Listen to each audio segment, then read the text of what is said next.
It's Charter Local Edition. I'm Brad Pomerance coming to you from the National Association of Counties Convention in Long Beach. I am so glad to see Leonard Moty again. He is a supervisor in Shasta County, based in Redding. I love your community. You should be there right now. I was going to say, it is so beautiful. It is a hidden gem in this great state of ours. What is that called? The bridge that goes across? The Sundial Bridge. The Sundial Bridge is across the river. Just gorgeous. It's a beautiful place. And tell us more about Shasta. What makes it such a great place well, you to be? have 4 seasons there, but you have lots of water with the Shasta Lake and Whiskeytown Lake, so there's lots of recreational opportunities. You have mountains surrounding on 3 sides of the city, so if you want to travel just a little ways and get up to higher elevation, right, or go snow skiing in the winter, or hiking, camping, fishing, hunting, it's all there. I want to talk about Shasta Lake, Lake Shasta. We were there a couple of years ago. Yes. We had the good fortune to interview you, and our colleague, now former colleague, she's retired, Susie Evans, took us to the lake. And this was, I'm going to say, about a year and a half ago. And I'm going to be completely candid, sir. I got spooked because there were these mountains coming out of the lake that looked lunar to me. And it was at that moment that I realized we're in a drought. Yes. Because Shasta Lake is pivotal for the entire state. It is. It's a keystone project for the water in California. Mm-hmm. And back then, the lake was probably close to 180 feet from the top, so which is normally would be maybe 60. So it was way, way down. But what happened this year was unexpected, because we in Southern California, Los Angeles based, expected to be drenched with rain. El Nino was going to drench us, and poor Northern California was going to suffer. There's going to be a ridge, and they weren't going to get any rain. Well, the exact opposite happened, which may be for the best. But tell us what happened. It did. It rained a lot, and Shasta Lake is a lake that fills up from rain more than snow, and it actually filled the lake completely. Completely? Yes. They got to the point where in late March, early April, they actually did some releases, just in case there was a late storm they weren't anticipating, to make sure they could do the flood control if necessary. So where did that released water go? Well, it goes down the Sacramento River and eventually down to the bay, the delta, and out through the ocean.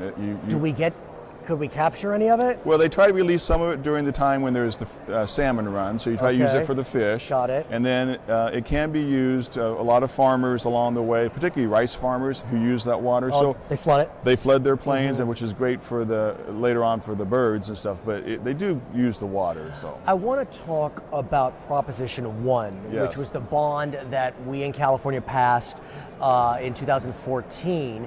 And we're still waiting for the money to be spent. It takes a little time. Yeah. It's all good. Close to $3 billion for surface storage. And one of those projects, key project, is what's known as Sites Reservoir. In Shasta County? Actually in Colusa County. But right next door. About 100 miles south of Redding. And it's out in the western foothills. Okay. It's an area that's, it does no rivers running through it. It has some streams that dry up during the summer, so you don't have the environmental concerns. And the idea is to do off-river storage of water. So it's a big basin that they would dam up. There's one narrow opening, they would dam it up.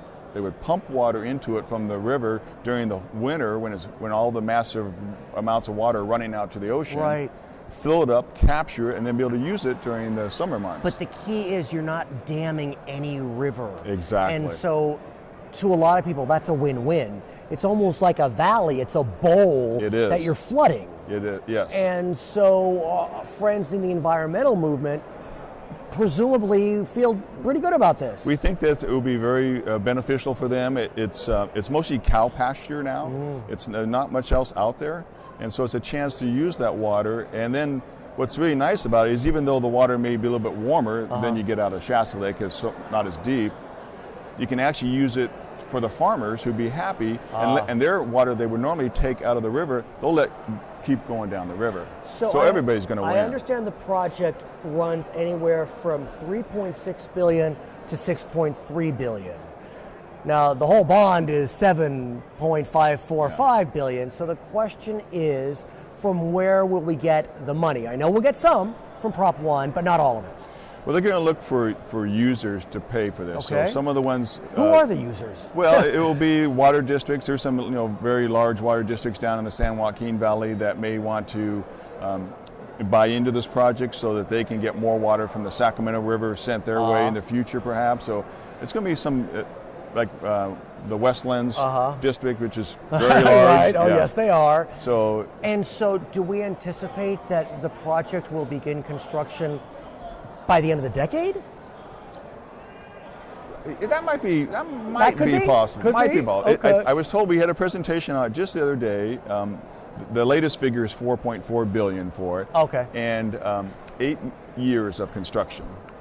But what about construction commencement? That he didn't. They were maybe end of the decade. Yeah. Okay. Let's talk about trees. Yes.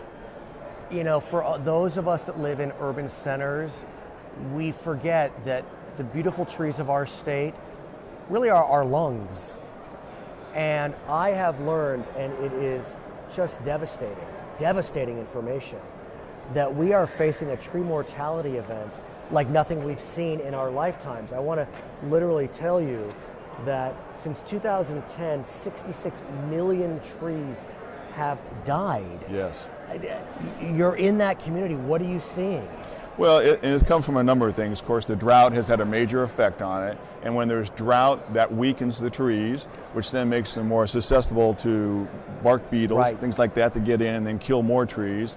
And then on top of all that, that wouldn't be the worst of it, because eventually the trees will grow back. What I really worry about is when the fire comes, because now the trees are going to be so open to that kind of catastrophic event. Yeah, and it will wipe out hundreds and thousands of acres of trees, and then you have erosion problems and everything else that comes after that. Right. So is the issue being addressed, and by whom should the issue be addressed? Is this a county issue, a state issue, a federal issue, BLM, Department of Interior?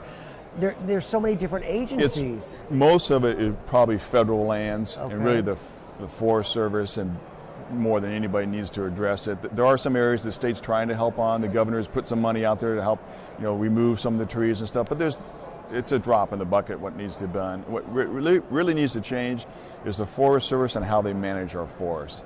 And they got caught up in the environmental efforts that have locked everything down, where we haven't done any harvesting of our trees, which are renewable. And so instead, in the old days, before we showed up, when fires took care of this, small fires would take care of it. Well, then we started putting all the fires out, but we got by because we were still harvesting trees. So we still were the same effect. But now we don't do either. And now the fire comes and takes everything. Let me ask you about fires, because there is an opinion out there that these fires really aren't so bad. That even though we have these die-offs, we should let them burn. That the high snags don't necessarily cause fire spread. It could be other issues like weather. It's not so much that trees are dying. What do you make of that? Well, I think that what people have forgotten is that worked when there was no human involvement in this thing. So there'd be fires every 10 years. They'd be big enough to clear out the underbrush and clear off the weak trees, and the big trees would stay. But we came along and we started putting the fires out. And so now we've allowed our trees to go from long ago, when it would be 19 healthy trees per acre, to 243 trees per acre. Should we let these fires burn? Of course, if they're approaching population centers, no. But should we let them burn? Well, I think in some cases we're not going to have a choice. Well, I think it's going to be so big, it's going to. One or two things has to happen. Either the fire takes them out, or we harvest some of the trees that thin our forest enough so they're healthy. We're going to come to Redding, I promise. His name is Leonard Moty. He is a Shasta County Supervisor. We're coming to you from NACO on Brad Pomerance, Charter Local Edition.